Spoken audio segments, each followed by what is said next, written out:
যখন দোয়া করলে কবুল হওয়ার সম্ভাবনা বেশি, ওই সময় বেশি বেশি দোয়ার দরকার আছে না নাই?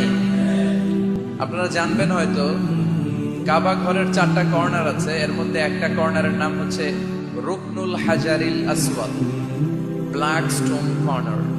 এই হাজারুল আসওয়াদের এই কর্নারে একটা পাথর আছে, এই পাথরটাতে চুমু দেওয়ার জন্য লোকজন ধাক্কাধাক্কি করে। আপনারা যারা হজ উমরা গিয়েছেন দেখছেন না, সালাম ফিরানোর সময় ইমাম সাহেব যখন সালাম ফিরায় আসসালামু আলাইকুম রাহমাতুল্লাহ, পিছনে সব মুসল্লিরা দ্বিতীয় সালাম ইমামের আগে ফিরায় ফেলে। ওরাই দায়িত্ব নিয়ে কয় আসসালামু আলাইকুম রাহমাতুল্লাহ, নিজেরাই সালাম ফিরায় চুমু দেওয়ার জন্য দৌড়। আছে না নাই? এই হাজারুল আসাদের চুমু দেওয়ার কারণ হচ্ছে এই পাথরে চুমু দিলে যিনি চুমু দেয় তার গুনাহগুলো এই পাথর টেনে নেয়।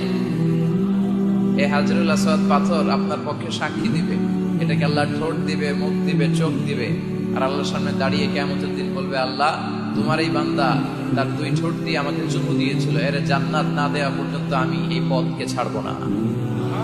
দাঁড়িয়ে থাকবে, সে সুপারিশ করবে। তা হাজারুল আসওয়াদের কর্নার আর কাবা ঘরের দরজা, বাবুল কাবা আল মুশাররাফা, এর মাঝখানে একটা জায়গা আছে, এই জায়গাটার নাম মুলতাসাম। জায়গাটার নাম সবাই বলেন, আরো জোরে বলেন। মুলতাসাম, ইলতাসামা ইয়ালতাসিম, ইলতিসাম মানে লেগে থাকা।